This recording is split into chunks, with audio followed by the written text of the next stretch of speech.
Selamat datang kembali di RN Entertainment. Selamat datang kembali di The Golden Cross Playlist. Seperti biasa, hari ini kita akan melanjutkan review saham part yang ke-216. Namun sebelumnya, bagi teman-teman yang mungkin belum subscribe channel YouTube ini, sekali lagi jangan lupa tekan tombol subscribe, nyalakan lonceng notifikasinya agar teman-teman tidak pernah ketinggalan informasi-informasi terbaru dari channel ini. Di part yang ke-216 hari ini kita akan mereview kurang lebih ada 7 saham yang telah diminta oleh teman-teman. Dan sebelum kita memulai, maka kita akan melihat pergerakan dari indeks harga saham gabungan, di mana di perdagangan hari ini indeks berhasil naik 0,58%. Hari ini tidak ada atraksi liar. Hari ini indeks bergerak sangat smooth, bagus sekali, menyisakan sedikit yang namanya lower shadow dan juga sedikit yang namanya upper shadow. Dan ini menunjukkan bahwa memang indeks semakin mantap untuk bisa terus melanjutkan kenaikan menuju ke level resisten paling kuat, yaitu di 6158 sampai dengan 6191. Harapan kita bahwa indeks bisa menembus level ini, yang artinya kalau dia naik kembali maka dia bisa terus bullish. Dengan target jauh kita adalah di 6442, itu target kita dari dulu. Semoga di akhir tahun indeks kita bisa sampai di 6442, bahkan bisa melewati level tersebut. Jadi kalau misalkan teman-teman yang kemarin sudah bisa atau sudah membeli di harga bawah, selamat. Yang sudah mengikuti ketika kita mencari yang namanya dua lembah dan kita mencari hammer ya, kita cari candle hammer di bawah, dan itu kita sudah bisa mulai terus mengakumulasi. 3 candle berturut-turut ini menandakan tren sudah makin membaik. Semoga tidak ada sentimen buruk ya yang mempengaruhi indeks di keesokan harinya. Jadi selama itu masih aman-aman saja, maka indeks saya yakin bahwa masih bisa akan terus melanjutkan kenaikan. Tetapi kalau misalkan ada 1-2 isu lagi, maka bisa dipastikan indeks akan turun lagi dan bahkan akan menguji level yang berwarna merah ini. Itu adalah level terakhir, level kunci. Semoga tidak ke sana ya. Kalau dia ke sana maka sangat-sangat rawan, ada peluang besar dia bisa terus amblas bahkan ke 5.300, 5.400. Kemudian sekali lagi teman-teman yang mungkin belum bergabung bersama Ternak Koin, silakan teman-teman bisa bergabung di sana. Teman-teman bisa hubungi Malika ST1995 dan di sana teman-teman bisa belajar tentang cryptocurrency. Baik itu masih pemula atau sudah expert, kita sama-sama belajar di sana.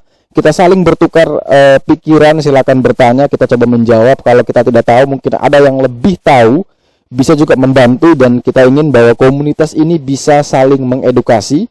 Dan tentunya di Ternak Koin ini, teman-teman bisa masuk, bisa daftar gratis. Tapi nanti teman-teman hanya kontak Malika ST1995. Teman-teman bisa tanyakan bagaimana cara bisa masuk ke dalam Ternak Koin. Intinya adalah dalam Ternak Koin, teman-teman tidak dipungut biaya apapun, namun ada beberapa informasi yang akan disampaikan oleh Malika ST1995 terkait bagaimana cara bisa gabung. Dan itu teman-teman bisa dapatkan di link yang sudah saya taruh di deskripsi ya. Silakan ke deskripsi video ini, cari link atas nama https ya .2 t.me/Malika ST1995. Kemudian saham pertama yang ingin di-request di part yang ke-216 hari ini adalah saham Aisyah, di mana saham ini ditutup naik 1,32% di harga 306. Kalau kita lihat secara teknikal menggunakan the Golden Cross System, maka di sini indikatornya menunjukkan risk reward sudah menunjukkan risknya yang cukup tinggi karena dia dekat sekali dengan yang namanya resisten PBH, yaitu di harga 320. Bagi teman-teman yang ingin membeli saham ini, saya lebih rekomendasikan teman-teman bisa buy on breakout di atas 320. Itu jauh lebih aman, jauh lebih menarik ya. Pastikan dulu dia bisa breakout resisten terkuatnya, yaitu di 320. Selama dia masih belum breakout, mending teman-teman tunggu saja di 270, atau yang mana itu menjadi support paling kuat dari saham Aisyah saat ini. Tetapi kalau misalkan ke 20 baru nunggu buy on breakout, kayaknya kelamaan dan itu masih ada space profit yang sebenarnya bisa saya dapatkan daripada saya harus menunggu. Tidak masalah, teman-teman silakan ambil di level berapapun, itu bukan sebuah halangan ya, karena semua keputusan jual dan beli ada di tangan teman-teman. Tetapi kalau misalkan teman-teman mau ambil tanpa harus menunggu breakout, maka saya informasikan ada yang namanya support psikologis, yaitu di angka 300. Kalau misalkan teman-teman beli mungkin di 304, 306, 308, maka cut loss-nya adalah di 300. Jadi ketika dia jebol di 300, silakan cut loss. Targetnya kemana? Targetnya tetap ke 320. Tetap hati-hati, selalu gunakan trading plan-nya, selalu gunakan money management yang baik dan benar. Kemudian saham berikutnya adalah saham fenomenal, saham yang selalu kita ulas ya, dan mungkin teman-teman sudah bosan karena kita ulas terus saham ini. Di mana saham Antam hari ini ditutup naik 4,66% di harga 2470, dan kalau misalkan teman-teman yang selalu ikuti video saya, maka saya yakin teman-teman pasti dapat di harga 2170. Itu pasti teman-teman dapatkan, dan saya sendiri juga sudah profit di posisi saat ini. Jadi waktu kemarin saya bilang saya masih minus, di detik ini sudah profit, dan hari ini dia berhasil menembus resisten terkuat di 2440. Ini suatu pencapaian yang bagus, menarik sekali, berhasil menembus resisten terkuat. Kuncinya adalah besok dia harus kuat dan bertahan di atas 2440. Kalau dia mampu dan kuat bertahan di atas 2440, maka peluang besar sekali Antam ini bisa menuju ke 40 hari harga tertinggi, yaitu di 3040. Ini dengan catatan bahwa dia mampu dan kuat bertahan di atas 2440. Mungkin kalau teman-teman tanya kira-kira berapa hari kalau misalkan kita mengukur seberapa lama dia bertahan. Kalau saya secara pribadi minimal selama satu periode perdagangan ya. Jadi misalkan satu minggu ada 5 hari, Senin sampai Jumat, maka minimal dia masih bermain di atas 2440 selama 5 hari, itu artinya benar-benar pijakan atau support baru itu benar-benar kuat. Tetapi kalau misalkan besok dia naik terus dia turun lagi di bawah 2440, ya teman-teman bisa pertimbangkan untuk cut loss atau bisa untuk taking profit yang sudah teman-teman dapatkan dari harga bawah. Jadi Antam sudah tidak ada sentimen lagi. Laporan keuangan sudah diumumkan. Kemudian rapat umum pemegang saham sudah terjadi, di mana membagikan dividen walaupun yieldnya sangat-sangat mini, 0, sekian persen. Tetapi dengan yield yang mini tersebut bisa mengangkat saham Antam cukup tinggi ya. Ini kurang lebih kalau dalam beberapa hari ini bisa naik di atas 10%. Dan ini suatu pencapaian luar biasa ketika yieldnya itu tidak besar ya, tidak bagus. Berbeda dengan PTBA, ketika tahu yieldnya cuma 2-3%, amblas. Karena ekspektasi orang yieldnya PTBA itu di atas 5% gitu. Ternyata tidak sesuai. Kalau Antam memang dari dulu mini, tetapi dividen payout ratio-nya kayaknya masih sama. Hanya memang harga sahamnya naiknya terlalu tinggi, jadi membuat yieldnya jatuh. Nah, kalau misalkan teman-teman ingin membeli Antam yang belum punya ya, ini khusus yang belum punya. Pertama, pastikan Antam kuat bertahan di atas 2440. Kalau sudah pastikan itu kuat, silakan buy. 2440 sampai dengan 2470 adalah range buy. Cut loss di 2400, target kenaikannya adalah menuju ke 3040. Kalau misalkan nih dia sudah naik misalkan 2500, 2600, walaupun targetnya ke 3040, kalau teman-teman merasa bahwa sudahlah kayaknya sewaktunya saya jual nih, ya udah silakan jual. Tapi kalau misalkan takut kalau saya jual kalau nanti dia naik lagi ke 3040 bagaimana? Ya udah jualnya setengah. Jadi dijual bertahap. Jadi itu yang membantu teman-teman untuk mengimbangi kebingungan ketika berada di market. Kalau kita tidak jual semua takut dia turun, kalau kita jual malah takut dia naik, ya maka ambil opsi tengah, win-win solution. Selalu saya katakan win-win solution. Ketika teman-teman ragu dengan keputusan, ya jual setengah. Kalau dia naik masih ada setengah, kalau dia turun sudah amankan setengah. Jadi semua itu adil. Walaupun hasilnya tidak maksimal, tetapi teman-teman sudah adil dengan keputusan teman-teman. Tapi kalau teman-teman yakin bahwa bisa ke 3040, ya hold sampai ke 3040. Atau kalau misalkan teman-teman yakin kayaknya tidak sampai ke 3040, ya sudah jual semua. Itu semua kembali kepada keputusan dari teman-teman semua. Jadi untuk Antam posisi saat ini masih bagus karena dia masih bertahan di atas 2440. Kemudian berikutnya adalah saham BPT, di mana saham ini ditutup di harga 117, di mana saham ini kemarinnya kalau tidak salah itu memiliki resistance itu di 117 ya. Hanya sekarang karena dia sudah adjustment, maka PBL-nya sudah berubah jadi 109. Dan kalau teman-teman yang ingin membeli saham ini, maka kita tetap pakai patokan yang sebelumnya. Silakan buy on breakout di atas 117, cut loss di 114, dengan target terdekat itu berada di 136, di mana itu adalah PBH, dan target jauh itu adalah menuju ke 146. Pastikan dia bisa kuat dan bertahan di atas 117. Kalau dia masih kuat di atas 117, silakan buy. Cut loss di 114, kurang lebih 3 tick, atau bisa atur sesuka hati. Dengan target kenaikan untuk BWPT adalah menuju ke 136. Sekali lagi, emiten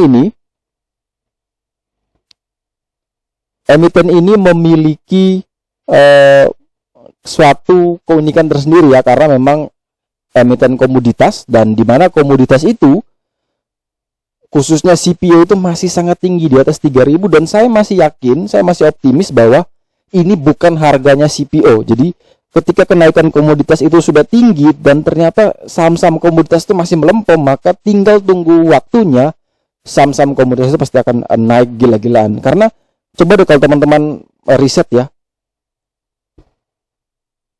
kapan saham-saham CPO itu naik tinggi, itu teman-teman bisa riset, dan kapan harga CPO dunia itu juga naik tinggi. Cara korelasi itu saya bocorkan satu trik ya, itu sebenarnya adanya di webinar saya nanti, tapi saya bocorkan trik itu. Itulah mencari korelasi, di mana teman-teman bisa menemukan yang namanya ketika harga komoditas dunia itu sudah naik tetapi sahamnya itu masih stagnan, maka di situ ada gap. Nah, gap ini antara dua ya opsinya. Sahamnya perusahaan-perusahaan komoditas ini mengikuti pergerakan dari harga komoditas dunia, atau kita paksa harga komoditas dunianya hancur ya mengikuti harga saham, dan itu semuanya kembali ke market. Tapi saya optimis bahwa ketika komoditas itu sudah maju, komoditas ini saya anggap sebagai seorang manusia, sedangkan emiten itu adalah seperti seseorang yang ingin ditarik ya. Ketika komoditas ini sudah maju, maka otomatis dia akan menarik saham-saham di sektor tersebut juga untuk maju gitu. Tidak mungkin yang belakang ini dia melawan ya. Itu agak berat. Makanya saya optimis bahwa saham-saham di sektor CPO, saham-saham di sektor coal, konstruksi itu masih menjadi andalan kami di tahun 2021. Dan BPT sekali lagi masih menjadi top 2 dari portofolio saya. Kemudian setelah BPT, kita punya saham BRIS, di mana kalau teman-teman perhatikan, kalau teman-teman lihat saham BRIS ini, kemarin sudah kita informasikan bahwa saham ini sudah dekat sekali dengan PBL. Kalau dia breakout silakan buy di sana, dan ternyata dia berhasil naik dan hari ini sampai 8,92%. Selamat untuk yang ambil BRIS. Walaupun kemarin itu bukan rekomendasi ya, kalau kebetulan naik ya sudah, itu bagi saya mujur ya, kebetulan. Jadi saya tidak pernah mengatakan bahwa tebakan saya benar, bahwa saya jago menebak arah market, tidak. Tetapi kebetulan sahamnya naik, karena banyak sekali yang saya sebut juga mungkin turun. Jadi kalau orang lain mungkin membangga-banggakan apa yang naik dan menyembunyikan apa yang tidak naik gitu. Kalau saya terbuka, kalau memang tidak naik ya sudah, tidak naik memang. Kalau memang dia naik, ya itu rezekinya teman-teman semua ya. Saya cuma mau ngasih informasi, di sini support, di sini resisten, buy on breakout atau buy on support, itu hanya informasi, tinggal teman-teman menganalisa kembali, jangan ditelan mentah-mentah. Kalau misalkan ternyata BRIS ini benar ya, kalau buy on breakout ini bagus, dicatat trading plan-nya, ternyata benar naik, silakan buy di sana, cut loss di level berapa, itu teman-teman sudah siapkan semua, sehingga ketika dalam melakukan trading teman-teman tidak bingung sama sekali dan tidak bimbang, waduh ini kalau misalkan dia turun saya harus ngapain ya. Jadi teman-teman sudah punya semua opsi ketika market itu bergerak tidak sesuai dengan ekspektasi. Dan untuk Breeze, kalau misalkan yang masih belum mau masuk, sebenarnya risk rewardnya masih berada di tengah-tengah. Targetnya masih menuju ke 2740, itu target jauh menuju PBH. Tapi kalau misalkan teman-teman yang baru mau membeli, di sini ada yang namanya trendline atas ya, di mana di harga 2461 ya, kalau di bid offer di 2460, maka silakan buy on breakout di 2460, cut loss-nya di 2430, targetnya adalah menuju ke 2740. Kemudian saham berikutnya akan kita review adalah saham BNBA, di mana saham ini masih menjadi salah satu saham yang sangat fenomenal karena menjadi saham bank digital ya. Dari harganya 412, dalam 40 hari belakangan ini dia naik sampai di 3.320. Jadi 412 naik ke 3.320, itu kurang lebih 8 kali kenaikan. Dan itu modal 10 juta udah jadi 80 jutaan. Dan itu cukup besar sekali kenaikan dalam waktu 1 bulan lebih. Sehingga kalau dia kemarin naik banyak, maka begitu juga dia turun ya. Dari 3.320 dia amblas ke 1.555. Bagi yang beli di pucuk 3.320, maka sekarang masih floating loss kurang lebih 50%. Dan butuh 100% agar dia bisa naik lagi ke 3.320. Jadi perjuangan yang berat sekali. Apakah BNBA bisa naik 100%? Itu pertanyaannya. Nah, tetapi kalau misalkan ada yang kayaknya bisa ditektok nih, diambillah sedikit-sedikit dari BNBA, siapa tahu bisa copet lah, katakan gitu. Oke, tidak masalah, itu hak teman-teman. Itu uang teman-teman, silakan atur sendiri. Saya cuma informasikan di sini adalah BNBA punya resisten terkuat itu berada di 1630. Selama dia belum naik di atas 1630, maka seharusnya teman-teman jangan dulu masuk saham ini. Pastikan dia breakout di atas 1630, barulah teman-teman mungkin bisa pertimbangkan untuk entry. Tetapi kalau misalkan teman-teman lihat, wah ini sudah breakout di atas 1630, saya masuklah di 1640, langsung pasang stop loss itu kurang lebih di 1600. Kalau teman-teman tidak pasang stop loss, maka bisa saja saham ini auto reject bawah. Karena pengalaman saham ini, kalau sudah auto reject bawah itu bukan 1 hari ya, berhari-hari dia auto reject bawah. Jangan sampai teman-teman cuannya sudah dapat, karena masih greedy, belum mau TP ternyata hilang semua, habis. Karena tidak bisa jual, setiap hari auto reject bawah. Dan bursa kita itu sangat menarik ya. Ketika dia arah kurang lebih 3 hari, pasti disuspend. Ketika dia ARB 10 kali, tidak mungkin disuspend. Karena apa? Karena penurunannya itu cuma 7%. Sedangkan dia naik 3 kali itu sudah puluhan persen. Dia bahkan mau 100%. Jadi wajar saja ketika naik cuma 3 kali arah, dia udah disuspend. Sedangkan turun berhari-hari tidak disuspend. Karena memang bursa merasa bahwa penurunan itu masih secara persentase itu masih belum besar gitu. Kalau dulu ya teman-teman, naiknya secara bersamaan ya, naik 25% ya ARB-nya 25%. Nah itu sama, 2-3 kali ARB udah benar-benar disuspend. Karena memang itu sudah dalam sekali. Nah kalau ini kan masih belum dalam. Makanya selalu pasang stop loss agar tidak juga ikut ke dalam lingkaran ini. Jangan masuk ke lubang ini. Jadi kalau mau tektok silakan buy on breakout di atas 1630, cut loss di 1600. Atau misalkan saya malas beli di 1630, buy on breakout, takutnya false break. Oke, tidak masalah, beli di 1555, silakan buy di 1555, tapi cut loss atur sendiri. Cut loss mungkin di 1500 boleh, atau di 1300 boleh, atau di 1000 boleh. Teman-teman bisa atur sendiri sesuai dengan tingkat profil risiko dari teman-teman. Jadi kalau misalkan kehilangan 1 juta, ikhlas tidak? Kalau ikhlas ya cut loss. Kalau masih tidak ikhlas ya naikin lagi. Jangan sampai cut lossnya di 1 juta, mungkin 500.000 baru cut loss. Nah itu adalah level toleransi untuk masing-masing orang, dan setiap orang itu berbeda-beda. Kalau saya sendiri, saya tidak mau banyak-banyak, 3 tick saya cut loss, nanti saya cari lagi di tempat lain. Kalau sudah banyak, itu psikologisnya pasti akan terganggu. Kemudian saham berikutnya adalah saham Agro, di mana saham ini ditutup naik 2,4% di harga 1065. Di mana kalau teman-teman perhatikan saham ini memiliki PBL atau support kuat itu di 990 dan juga ada satu support psikologis di 1000, sehingga selama dia masih bertahan di atas level tersebut maka saham ini masih sangat aman. Dan kalau teman-teman yang baru mau membeli maka 1000 sampai dengan 1030 mungkin menjadi area beli yang menarik. Ya, semakin dekat dengan 990 sebenarnya masih menarik. Target untuk Agro adalah menuju PBH yaitu di 1330. Selama Agro masih bertahan di atas 990 boleh pertimbangkan untuk membeli, tetapi ketika dia jebol di bawah 990 teman-teman bisa lakukan cut loss.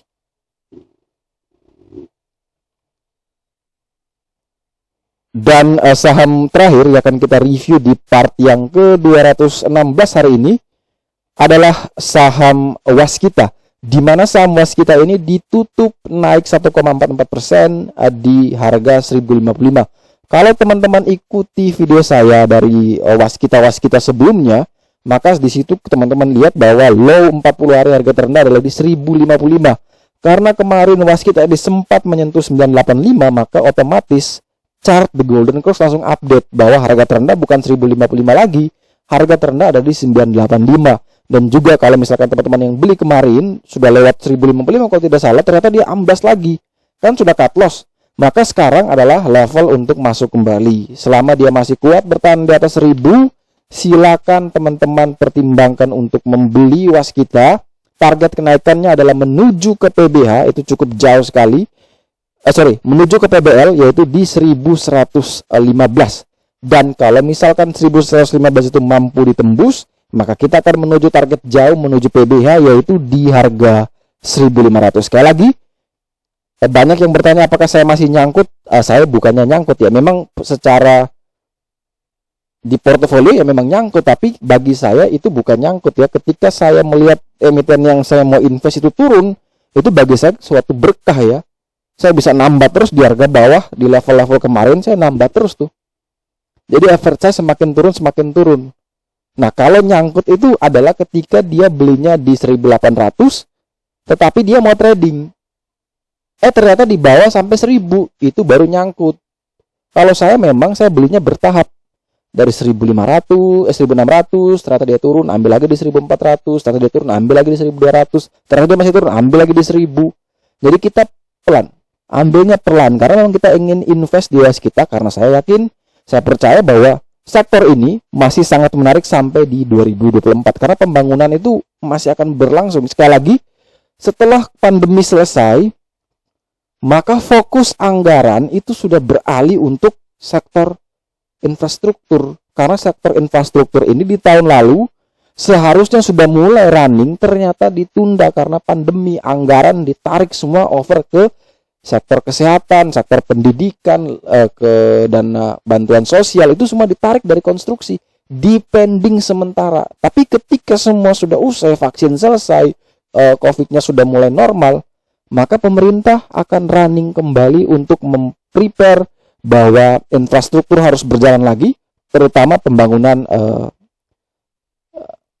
ibu kota baru di Kalimantan. Jadi itu masih menjadi sentimen positif, ditambah lagi ketika adanya pembangunan tersebut dan emiten konstruksi ini tercekik sama keuangan, sama cash flow, maka pemerintah sudah siapkan, sudah memprepare adanya SWF. Silakan masukin dana ke SWF, nanti kita bangun, nah nanti tinggal kepemilikannya bisa dibagi atau seperti apa dia punya agreementnya. Itu semua nanti diatur sama pemerintah, dan saya yakin dan saya percaya bahwa pemerintah masih memprioritaskan infrastruktur sebagai rencana jangka panjang hingga akhir 2024 atau hingga selesai masa jabatan presiden saat ini. Kalau misalkan presiden berikutnya melanjutkan yang sama, maka infrastruktur masih akan bisa terus melanjutkan rally-nya. Tapi kalau misalkan stop, ya maka 2024 maka menjadi akhir dari saham-saham konstruksi. Oke, sekian dulu review saham part yang ke-216. Terima kasih bagi teman-teman yang telah setia menonton video ini.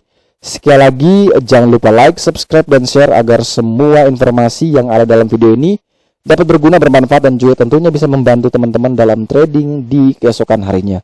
Sekali lagi terima kasih banyak, sampai jumpa dan semoga membantu.